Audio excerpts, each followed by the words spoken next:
재구장, 숨겨진 약점, 그리고 다시 떠오르는 그림자.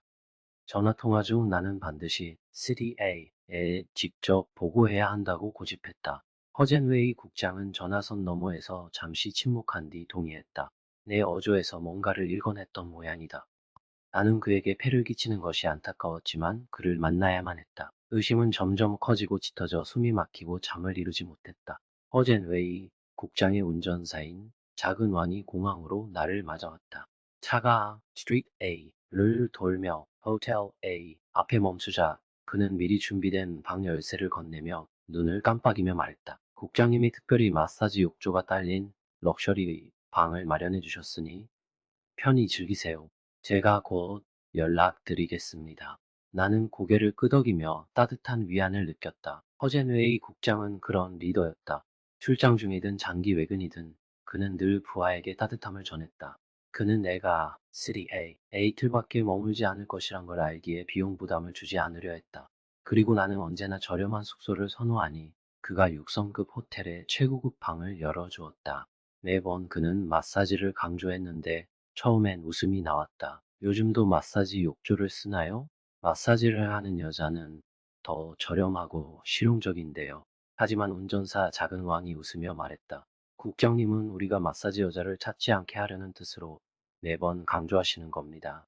나는 크게 웃으며 그의 귀여움을 더욱 느꼈다. 한때 3A의 대나무 막대기를 휘두르면 관료가 쏟아진다는 속담이 있었지만 관료가 되기도 쉽지 않다. 나는 스스로 평가하고 경쟁이 치열한 환경을 겪으며 바다에 뛰어든 이유를 찾았다. 비록 관료가 되지는 못했지만 나는 관료를 연구하는 데 부족함이 없다. 밤 10시가 지나서야 허젠웨이 국장이 급히 호텔에 도착했다. 우리는 방 안에서 커피를 끓이며 이야기를 나누었다. 국장님, 공식 보고 전에 한 가지 여쭤보고 싶습니다.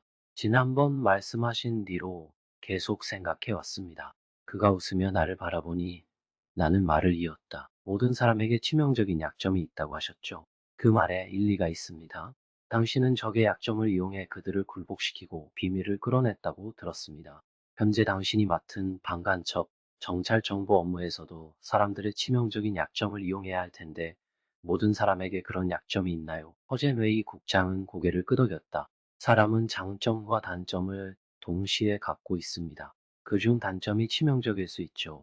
철학서를 읽었겠지만 이것은 내 결론이 아닙니다. 현실에서도 학계에서도 사람의 치명적 약점을 강조하지 않을 수 있지만 우리 일에선 분명히 알아야 합니다. 방간첩 작업에서는 체포한 피의자의 약점에서 시작하고 정보 작업 역시 사람의 약점을 활용합니다. 그렇군요. 그런데 어떤 사람은 목숨을 가볍게 여기면 치명적 약점을 찾아도 무슨 소용이 있나요? 그 약점이 어떻게 죽음으로 이어지나요? 목숨을 원하지 않는다면 말이죠. 간정민, 내 이해는 다소 극단적입니다. 사람은 모두 죽음에 대한 두려움이 있습니다. 하지만 중요한 질문임을 인정합니다. 문명과 법치 사회에서는 죽음을 위협으로 쓰면 안 됩니다. 예를 들어 피의자를 신문할 때 사형을 위협한다 해도 법을 아는 사람에게는 효과가 없습니다.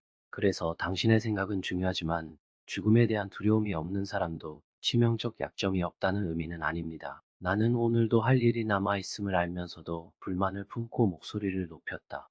그럼 장지신 열사를 설명해 주실 수 있나요? 당신이 발람파라면 어떻게 그녀를 굴복시킬 수 있었겠습니까? 허젠웨이 국장은 놀라며 나를 바라보았다.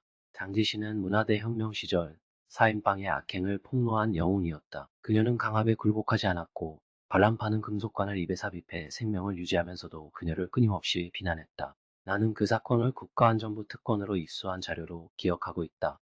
매년 그날을 기리며 조용히 한 잔을 올린다. 나는 이 이야기를 들어 국장을 말문이 막히게 하려 했다. 그는 말했다. 칸정민, 나는 문화대 혁명 때 북동부에 있던 소박한 우리 농가를 기억한다.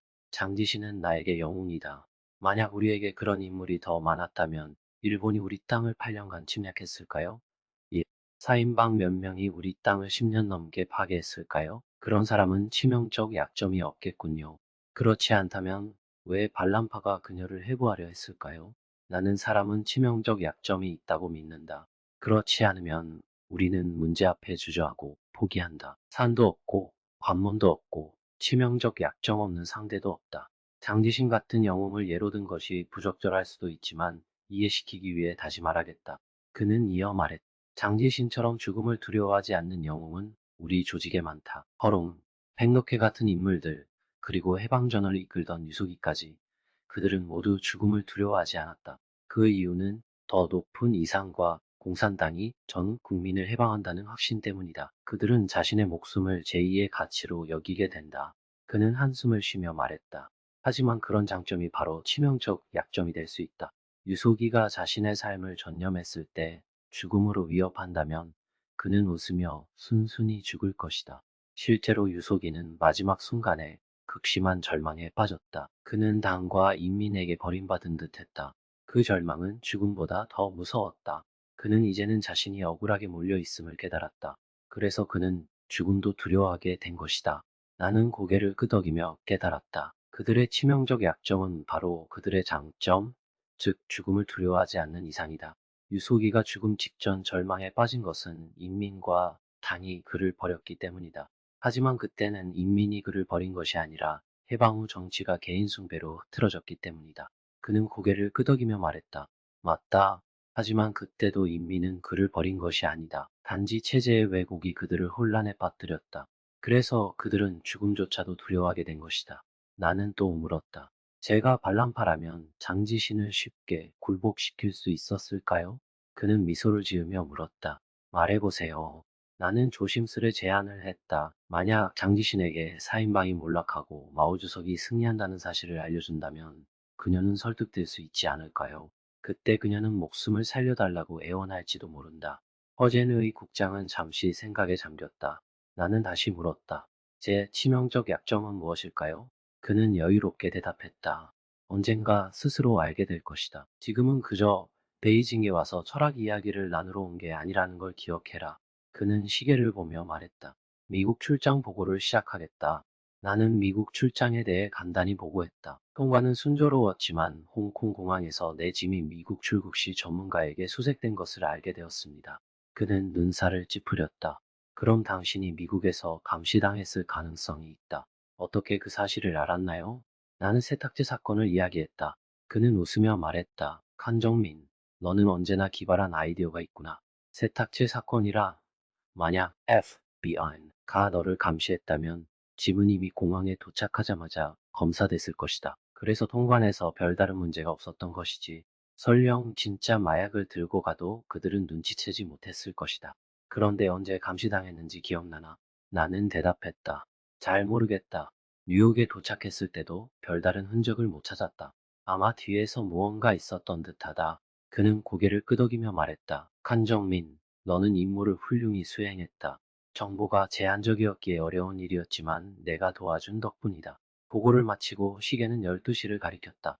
나는 본격적인 이야기를 꺼냈다. 국장님, 베이징에 온 이유가 또 있습니다.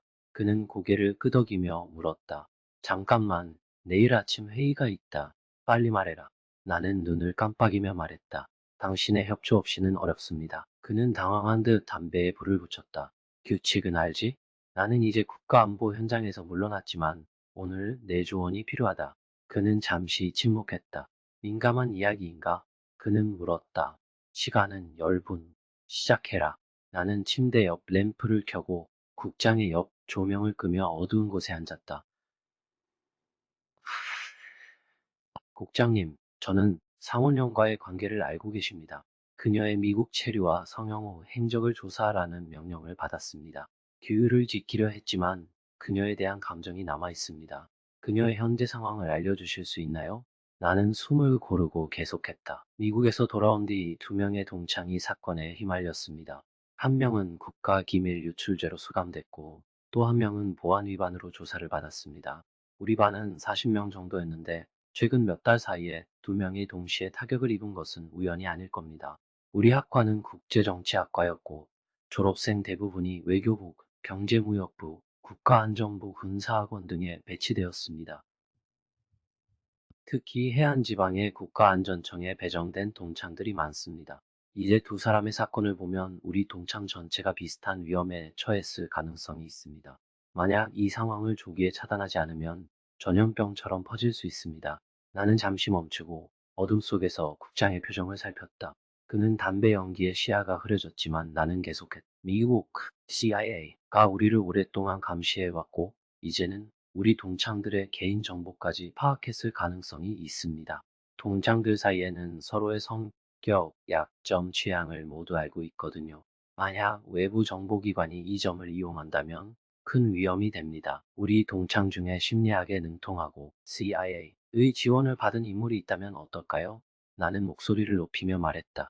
저는 광동과 외에 있는 두 동창이 각각 약점에 걸려 넘어졌다고 생각합니다. 그들의 약점을 명확히 파악한 사람은 친척이나 우리 같은 동창 외에는 없을 겁니다.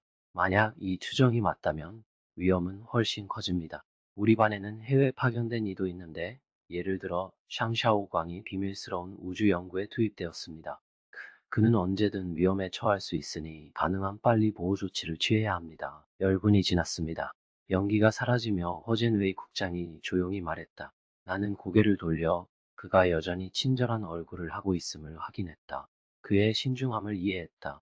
나는 그의 표정과 몸짓을 관찰했지만 그는 말을 끊지 않았다. 그는 나에게 비밀 규칙을 반드시 지켜라는 뜻을 전하고 내가 제시한 추론을 모두 메모했다.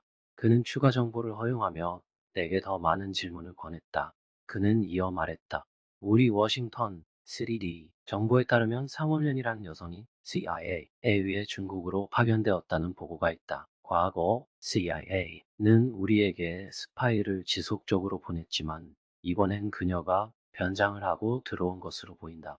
그녀는 원래 베이징대 국제관계학과를 졸업하고 미국에서 석사 과정을 마친 뒤 교수와 결혼해 영주권을 얻었다. 2000년 이혼 후 뉴욕 에리아에서 성형외과 의사 마이크에게 성형수술을 받았고 1년간 변신했다. 그러나 90일 사건 때 마이크가 사망하면서 그녀의 모든 성형 기록이 사라졌다. 그녀는 미국 국적 신청 중 지문을 채취해야 했지만 손가락까지 변형돼 지문이 손상돼 인정받지 못했다. 그녀는 신분 회복과 재산 문제로 급히 사람을 찾았지만 미국은 법치주의라서 도움을 받지 못했다. 결국 CIA와 거래를 하게 되었고 그 대가로 중국으로 파견된 것이다. 나는 끼어 물었다. 그때 미국에서 지문을 채취하지 않았나요? 그는 대답했다. 그녀는 손가락을 얇게 만들려다 지문이 망가져 미국이 인정하지 못했다. 그녀는 신분 회복과 재산 문제에 급급했다. CIA가 그녀를 도와줬고 대가로 우리에게 정보를 제공했다는 것이 전부다. 나는 다시 물었다. 그렇다면 CIA가 상원련을 파견한 것이 큰 문제가 되나요? 매년 수백억 달러를 쓰는 CIA가 이런 일을 할 이유가 있겠습니까? 그는 말한다. 그렇다 하더라도 이번 정보는 중요하니 무시할 수 없다. 과거 CIA가 파견한 스파이는 대개 외교관, 사업가, 학자였고 일부는 화교였다. 대부분은 우리에게 잡히고 통제된다. 이번은 다소 이례적이다. 현재는 냉전 시절에만 사용된 변장 스파이가 다시 등장한 셈이다. 미국이 이런 극단적인 비밀 작전을 쓸 이유는 무엇일까? 우리는 심각하게 여기고 있다. 그는 잠시 멈추고 말했다.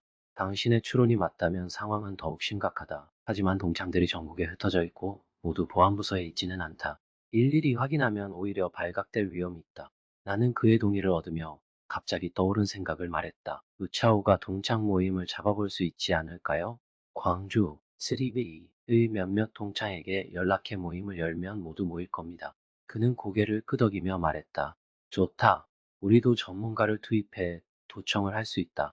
내 능력이라면 동창들의 행동을 파악할 수 있겠지. 나는 모임 자금을 비밀리에 지원하겠다. 나는 웃으며 대답했다. 그럴 필요 없습니다. 제 동창 중 한 명이 이미 자금을 모아두고 있습니다. 그는 물었다. 샹샤오광이 해외 파견된 사실을 어떻게 알았는가? 나는 웃으며 대답했다. 우차오와 이메일로 연락하고 있습니다. 전자우편 주소를 알려드릴까요? 그는 물었다. 그 주소를 주시겠습니까? 나는 이메일 주소를 적어주었다. 그 후 나는 우차오에게 전화를 걸어 동창 모임을 제안했고 우차오는 흥분하며 동의했다. 하지만 그때 허젠웨이 국장은 소파에 누워 잠들어 있었다.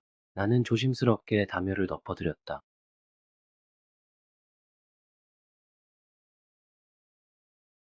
시청해주셔서 감사합니다. 이 이야기가 마음에 드셨다면 채널을 구독하고 알림벨을 켜주세요. 더 많은 아름다운 이야기가 곧 너와 이야기들 채널에 찾아옵니다.